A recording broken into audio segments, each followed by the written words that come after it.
Bismillahirrahmanirrahim.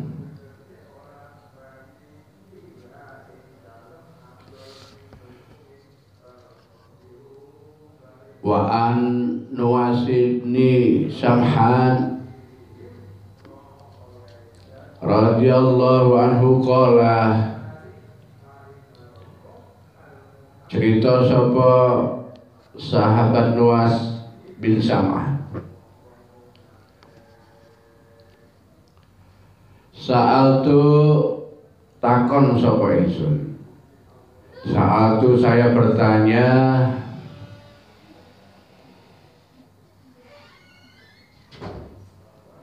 Rasulullah Gusti Rasul sallallahu alaihi wasallam. Saya bertanya kepada Gusti Rasul anil birri, tentang keapian, wal ismi lan dosa. Satu hari Sam'an cerita bahwa beliau pernah bertanya kepada Gusti Rasul tentang apa itu kebaikan, apa itu dosa. Kebaikan itu nopo Rasul, dosa itu nopo. Ya. Amal baik itu yang kayak apa? Dan amal yang bisa melahirkan dosa itu juga seperti apa? Ya, masalah. Faqala Rasulullah, maka jawab sapa Gusti Rasul sallallahu alaihi wasallam. Maka Rasul menjawab, al-birru husnul khuluq. Al-birru utawi keapian, kebaikan iku husnul khuluq, apike budi pekerti, atau kebaikan itu adalah budi pekerti yang baik, akhlak yang baik. Husnul khuluq, apike akhlak. Ya.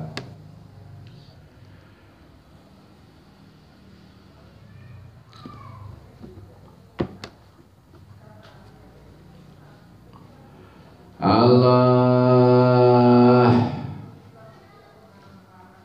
wal ismu, dan sing diarani dosa,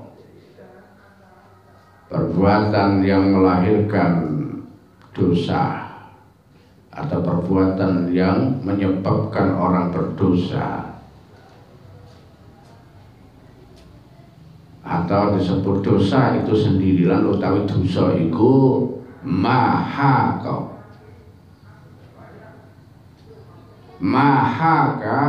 fisadrika.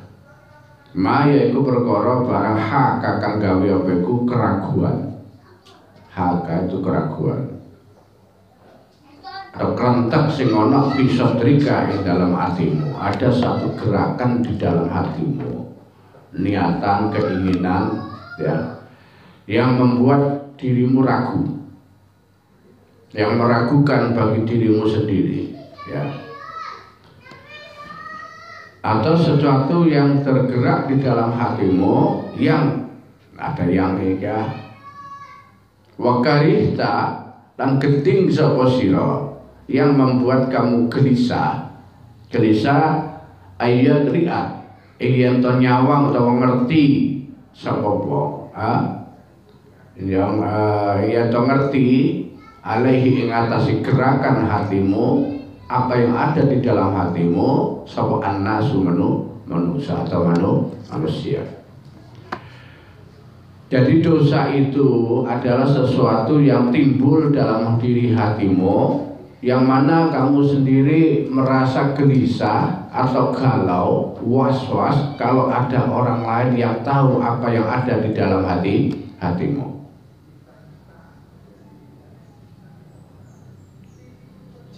Ya,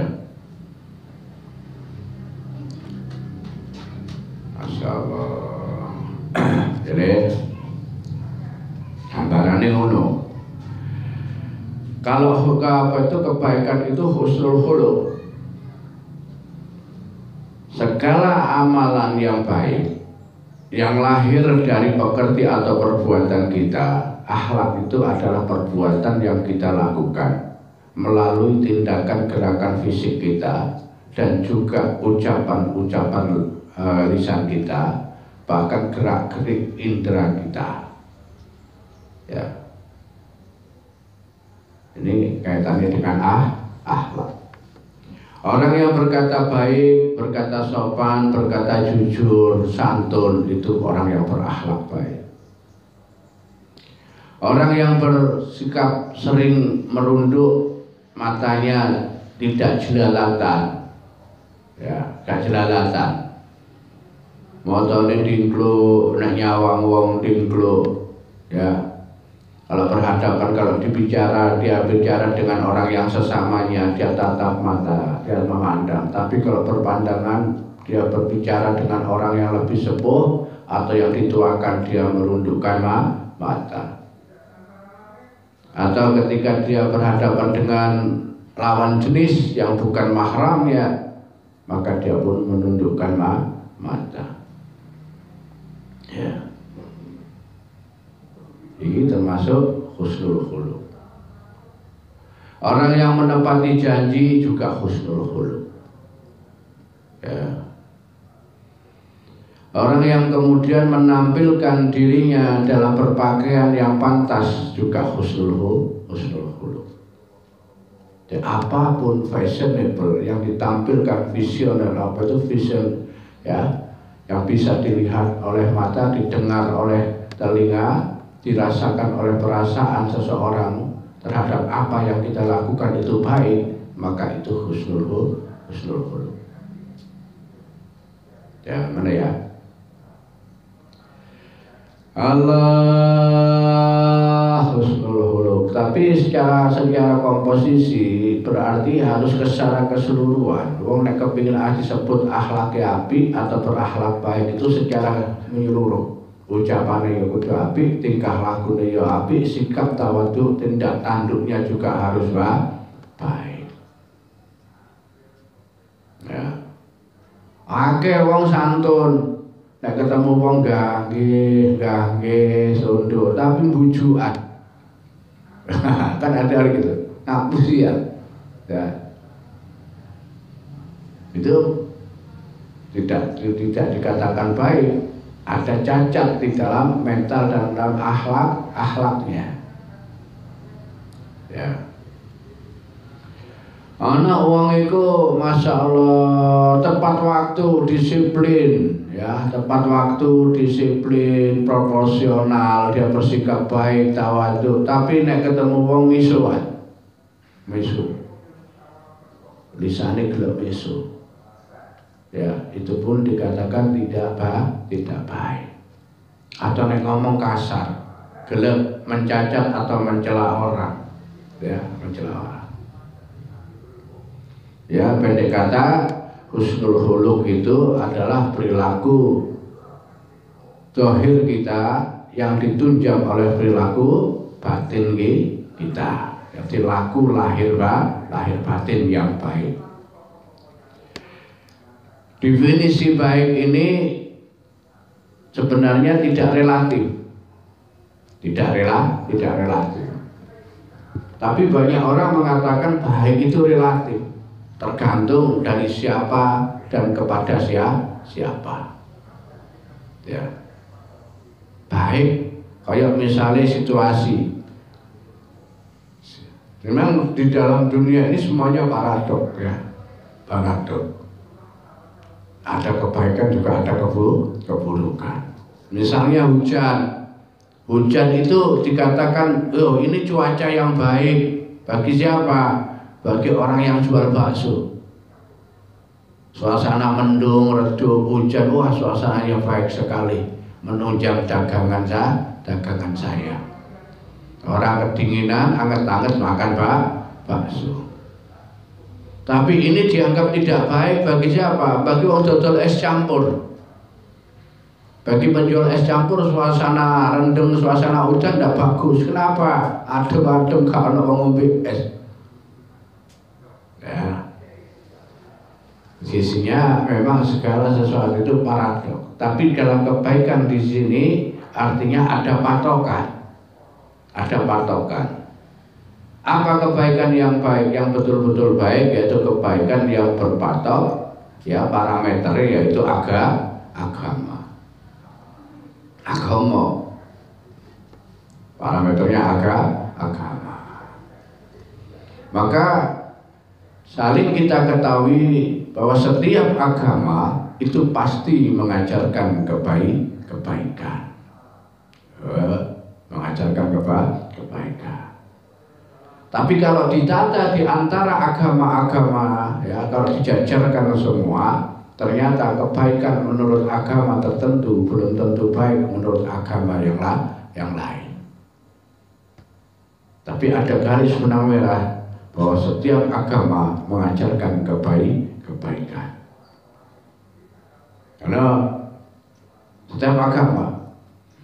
Tapi apakah pasti kebaikan itu adalah identik dengan kebenaran? Tidak. Karena kebaikan belum tentu benar.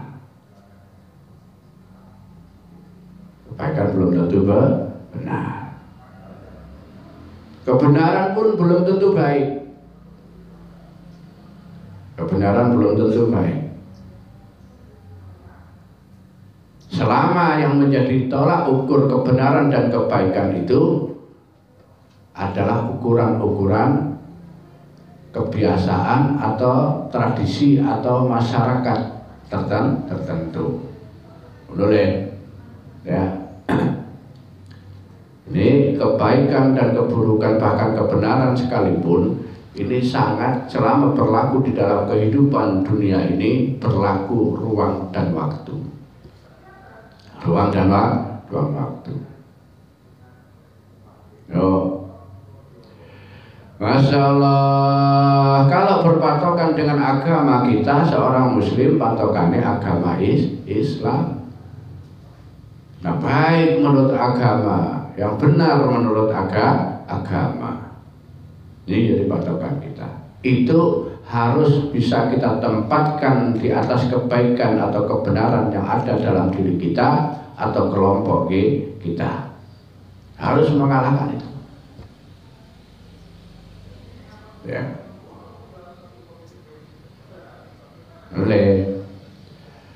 Karena sesungguhnya antara kebaikan itu, ya, kebenaran pula, ya, ini di pinggir-pinggir, di ujung-ujung kebaikan ini ada yang namanya jurang.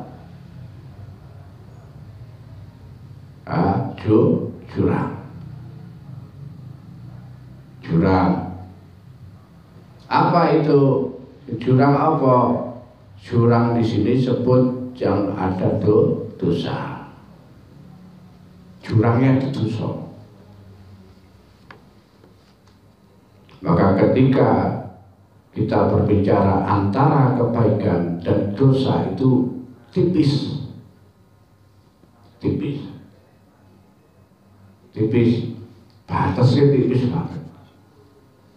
Batasnya tipis banget. Tipis banget.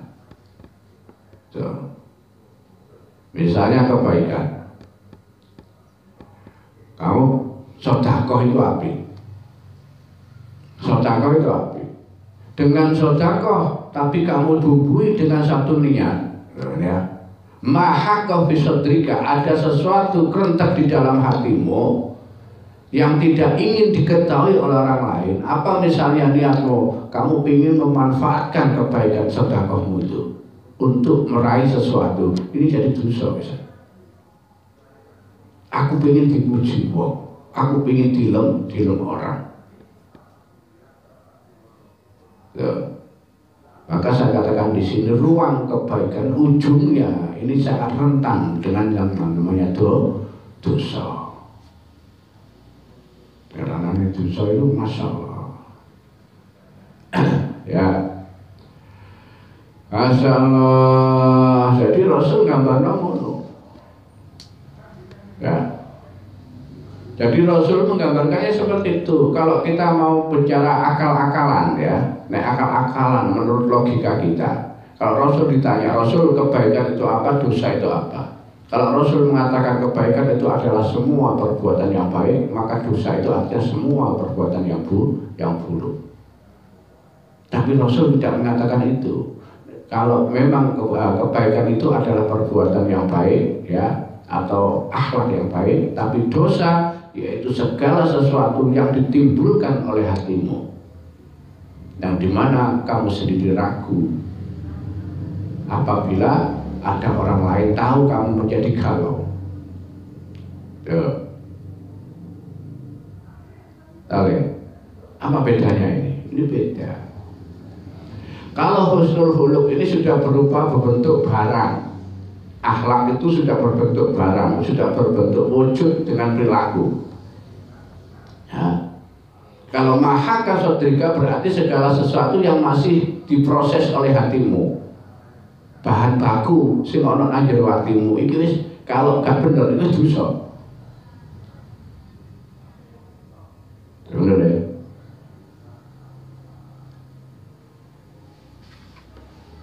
Jadi tempatnya dosa itu lebih dalam daripada tempatnya kebaikan.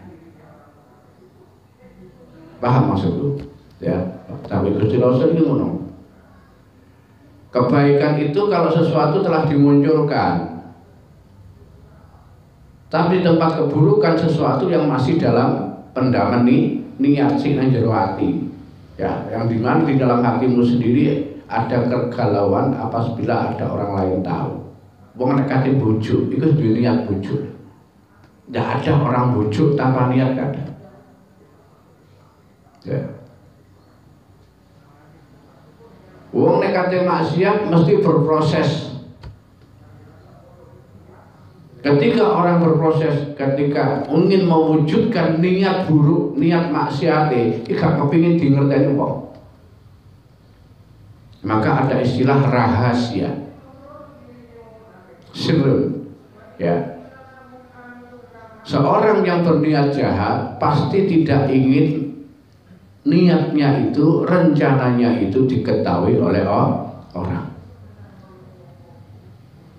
Ya, ada orang punya niat jahat, dia ngomong-ngomong, sih sebentar lagi saya mau akan menipu dirimu, ya. Besok saya akan menipu dirimu, besok akan saya mengerjaimu. Gak mungkin wong nek kate niat ngerjani, niat elek ngomong gak tau. Sing ana wong nek kate karep apik ngomong, aku besok insyaallah mau memberimu. Ya, ngomong di sini. Diketokno. Tapi wong nek kate niat elek pasti gak kepingin gak ngomong. Bener ya? Tapi dalam berita yang disampaikan oleh Gusti Rasul ada kabar yang menarik, ya. Di dalam catatan, dalam sistem pencatatan amal-amal manusia oleh para malaikat, Allah memerintahkan begini. Nek ono wong kate niat api, nah, Rasul itu gitu menyampaikan. Dalam sistem pencatatan amaliah manusia, ya, oleh dua malaikat diperintahkan sama Allah, soal amalan ibadah wong iku selagi wong itu duwe niatan api, tulisen dadi keapian. Tulisen dadi keapian. Niat tok, niat kamu mau puasa kanthi sedekah, niat tok iku oleh ganjaran. Ya, sing murah Gusti Allah. Walaupun kamu besok gak jadi, gak sida ngekeki, gak sida sedekah, iku oleh ganjaran niat.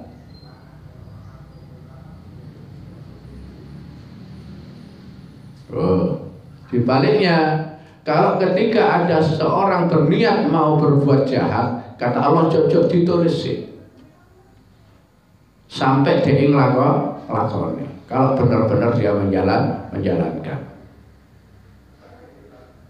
Oh ya, nek ana wong kate nglakoni elek, niat dilakoni aja mbok tulis. Nek wis nglakoni cabut tulis. Nek tobat hapus. Tobat dihapus.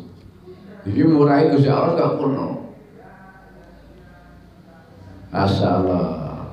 Makanya kita berpotensi untuk mendapatkan satu pahala timbangan yang berat di sisi Allah, ya, dengan niat Niat tok wis cukup ndarakno abote timbangan. Jadi bendina awake dhewe niat ibadah, nek iso niat sedekah, niat aku pengen sedekah, ya. Ya Allah Gusti, andaikan saya mau sedekah, iku wis oleh ganjaran. Ya Allah Gusti, nek awak kula sehat, awak kula kuat, kula badhe umrah ben taun, haji masa tiap tahun, masyaallah. Maringi anak yatim sinten mawon sing kula temui kula paringi. Sedekah niat tok kabeh.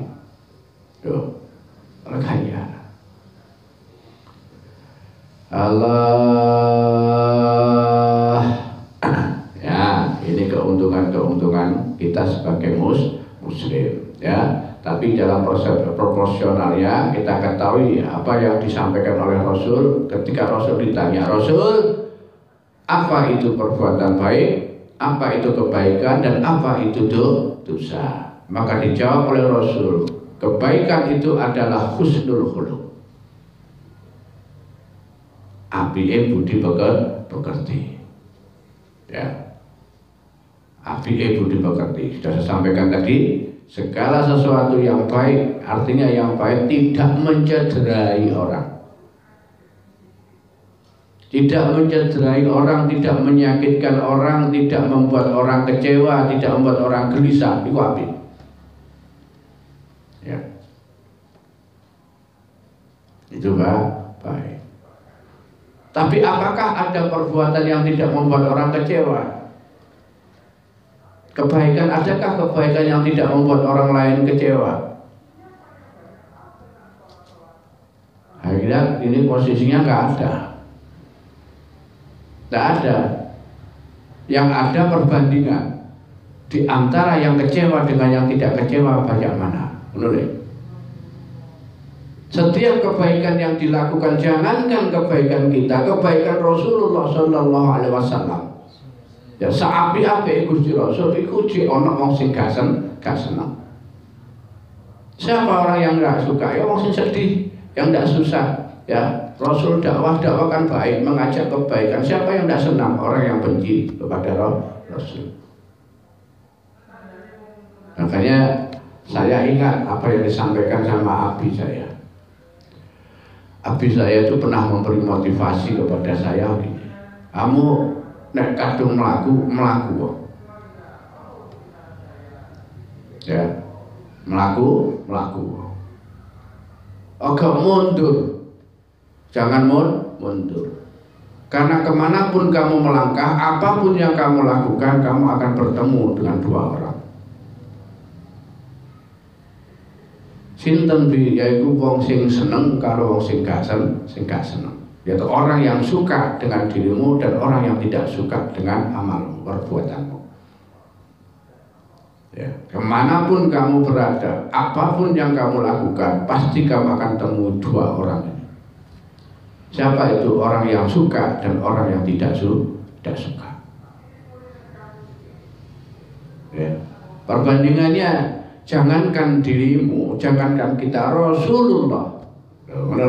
Rasulullah dan para nabi-nabi yang lain, para rasul yang lain itu ditemui dengan dua orang itu, dua jenis manusia itu. Ya, wong sing iman karo wong sing kafir, wong sing seneng karo wong sing gak seneng. Ya, gitu ya. Ini bukan buat kalian juga. Kalau kalian mau berjuang, dan memang harus kalian berjuang, ya jangan takut menghadapi apa yang akan kalian hadapi. Kenapa? Karena pasti itu yang akan terjadi. Kamu dihadang dengan dua orang tersebut, yaitu orang yang senang dan orang yang tidak senang. Ya, kalian tak dungakno dadi mujahid kabeh. Pejuang diri, pejuang masa depan, pejuang kemasyarakatan, pejuang tatanan sosial Islami yang baik, ya.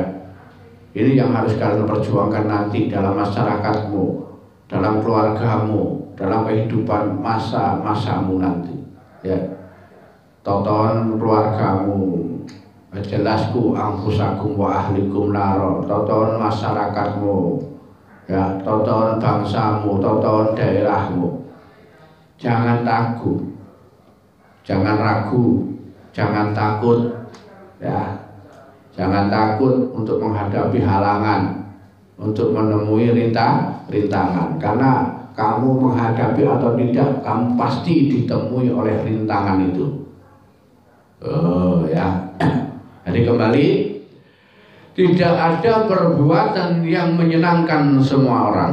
Kebaikan sekalipun tidak akan bisa menyenangkan semua orang. Yang ada adalah bagaimana kita memperbanyak orang senang. Akeh di wong sing seneng karo wong sing gak seneng. Jadi apapun perbuatan kamu, sebaik apapun dalam pikiranmu, nek ana wong gak seneng, ojo sedih. Jangan sedih. Walaupun orang itu ada di lingkungan terdekatmu, jangan sedih. Ya. Ujian-ujian itu menjadi nyata ketika orang-orang yang terdekat dengan kita itu tidak sepaham dengan kita. Nabi Nuh, musuh utamanya adalah anak dan istrinya. Nabi Lut, orang-orang yang menyerang pertama, yang menggugat perjuangan Rasul Lut, itu siapa? Istrinya, anaknya, ya. Rasulullah Muhammad juga begitu. Yang terdekat, orang-orang yang akrab dengan beliau, Abu Lahab. Loh, teman main beliau Abu Lahab, berbesan sama beliau Abu Lahab beserta istrinya. Ini adalah orang yang paling gigih melawan Rasul. Masya Allah. Ya, terus semangat kalian. Ya, tidak ada satu perbuatan di dunia ini yang bisa menyenangkan semua orang. Ya memang kodratnya seperti itu. Kodratnya seperti itu.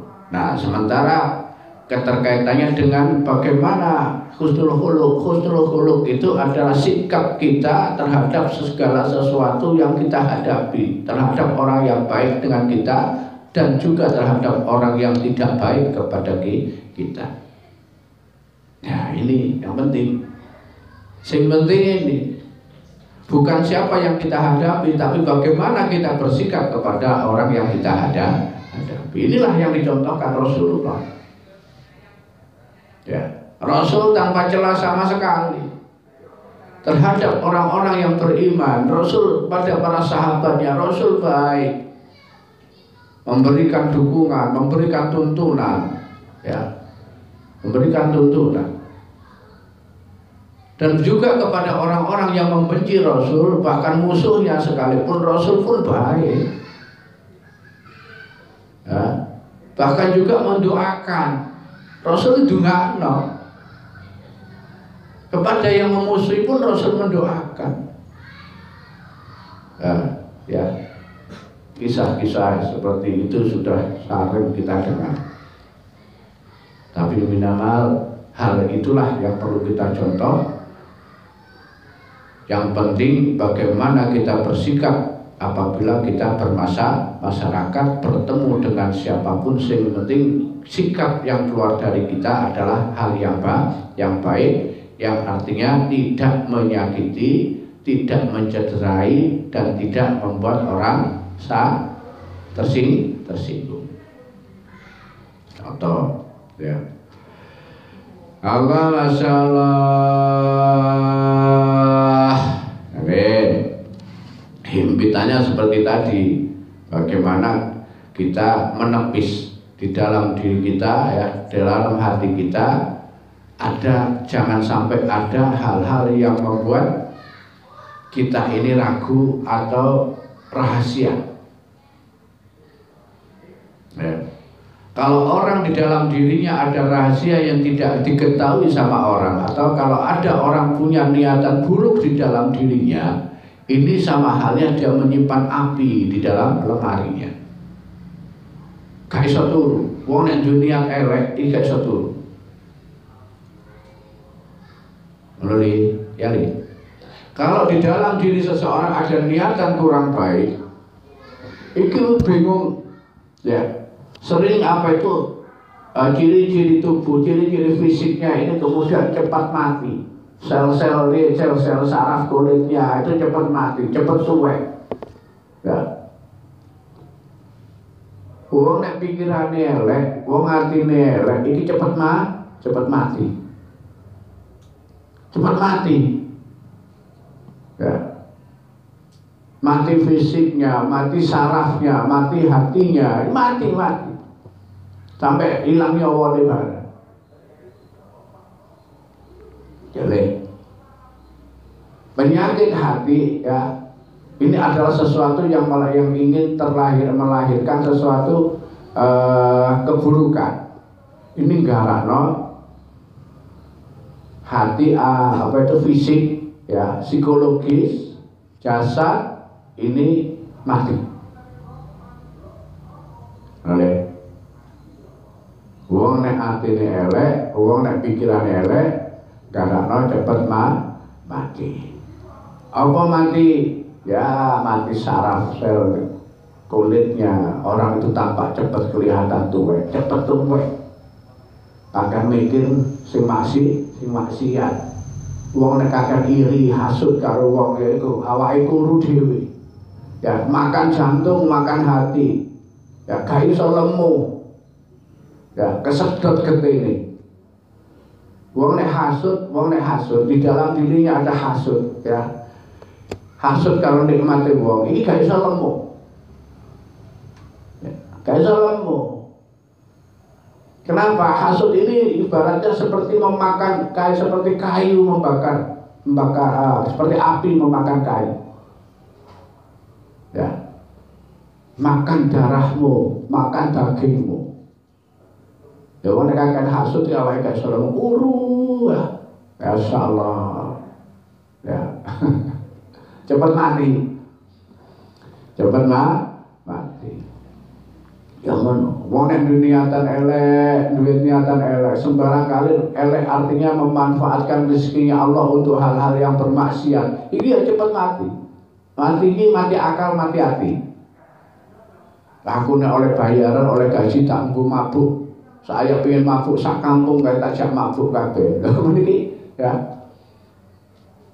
Ini enggak mati akal loh. Niatan untuk memanfaatkan rezeki Gusti Allah kanggo maksiat iki masyaallah. Kate nanggap orkes dangdut ya. Penyanyi ini tak sawer. Penyanyi ini sawer. Nyawer penyanyi ini saake-ake.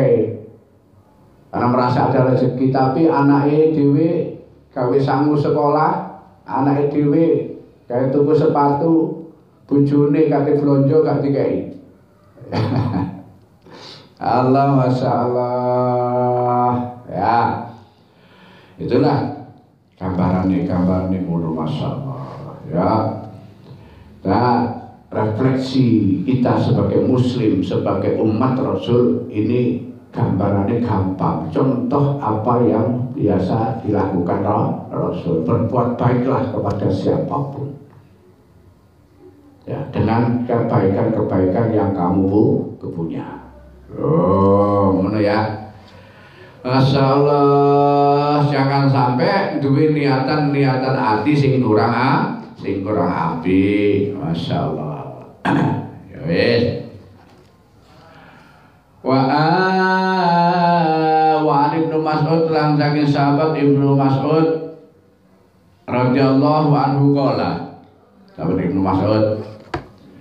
Sahabat Ibnu Mas'ud ini adalah salah satu sahabat yang ikut Rasul, mengikuti Rasul sejak kecil. Ya, sejak kecil artinya di antara ada yang bilang umur 9 tahun, ada yang bilang 11 tahun. Ya. Dia termasuk salah satu pelayannya Rasul.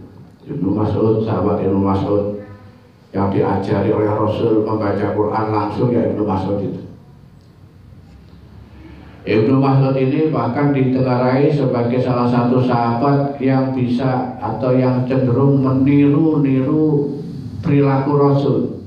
Dia berusaha setiap kali, setiap apa itu perbuatannya, langkah-langkahnya, perilakunya nyontoh Rasul. Nyontoh Rasul. Ibnu Mas'ud. Ya. Termasuk orang yang banyak hafalan hadisnya. Ya, Ibnu Mas'ud. Masya Allah. Jadi banyak tahu, banyak cerita ya tentang Rasul. Ibnu Mas'ud ini cerita kala ngendika sapa Gusti Rasul sallallahu alaihi wasallam, idza kuntum salasa. Idza kuntum salasa tatkala ana sapa sira kabeh, idza kuntum tatkala ana sapa sira kabeh ku salasa dalam hal bertiga. Pertigaan wong teluan ya. Fala yutanaji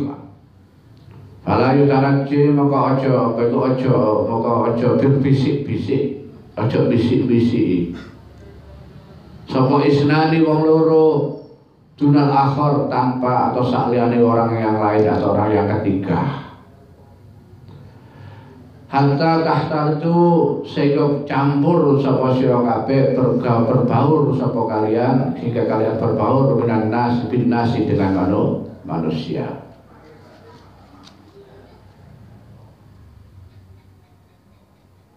Ya. Masyaallah. Ya. Kata Rasul, jikalau kalian bertiga, nek awakmu wong telu bertiga, maka janganlah kalian berbisik-bisik ya di antara bertiga itu dengan yang berdua, tanpa membisiki yang lainnya. Ya. Nek awakmu wong telu, mangan wong telu, numpak becak bertiga, bermain bertiga, jangan berbisik di antara dua orang. Ya, jangan berbisik. Ojo bisik-bisik. Ini kenapa? Bisa menimbulkan ketersinggungan. Ya, ya ini Rasul sampai hal yang kecil ini diamati sama Rasul. Ya. Kenapa? Banyak terjadi perpecahan atau timbulnya masalah yang kecil jadi besar, atau permasalahan yang dianggap tidak ada sehingga ada masalah karena permasalahan tersinggung. Ya, tersinggung. Ini jaga supaya orang tidak tersinggung.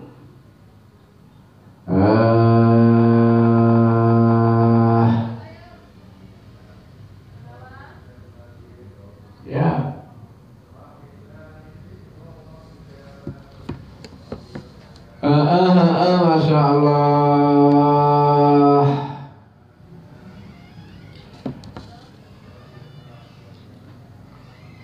Idza kuntum salasah fala yatanajjad isnani dunal ahad hatta tahtalitu bin nas minal ajlin. Ini hadisnya terusan lagi.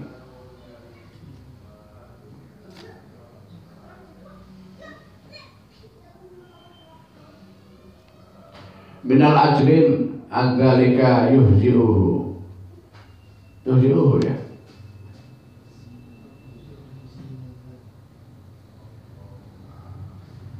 Min ajrin saking arah anna dzalikan sakamane monggo-monggo yuhzi'uhu. Apa kan yuhzi'uhu gimana?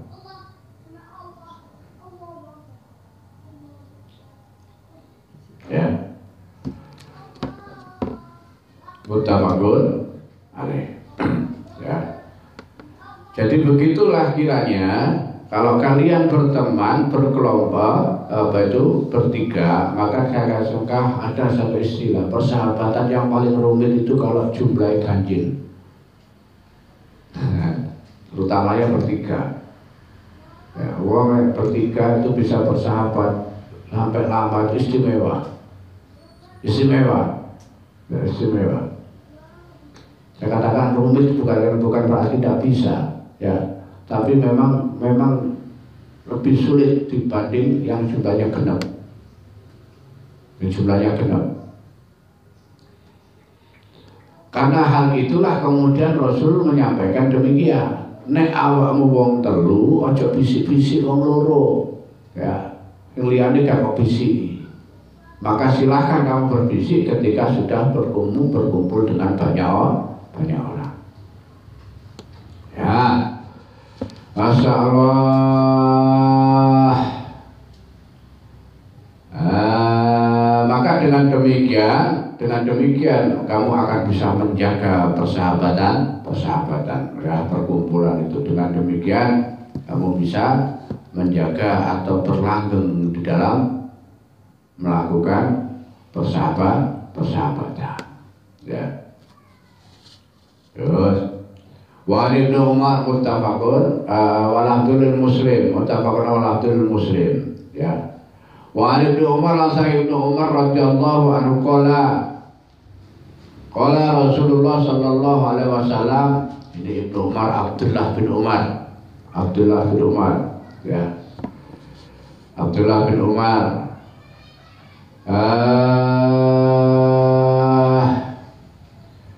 qala Rasulullah sallallahu alaihi wasallam, dawuh sapa Gusti Rasul sallallahu alaihi wasallam, la yuqimur ar-rajulin min majlisihi summa yajlisu fihi walakin tafassahu wa tawassau, muttafaqun alaih. Ini juga adab dan adab ya. La yuqimur rajulin, ojo ngadegno sapa rajul wong lanang ila rajulin maring wong lanang liyane min majlisihi saking panggonane. Janganlah seorang laki-laki mengusir seorang laki-laki lain dari tempat duduknya. Ya.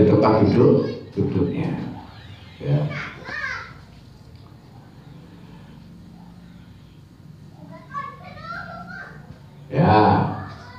Terus semua yang disufihi nuli, kemudian orang itu mendudukinya, mengkudeta.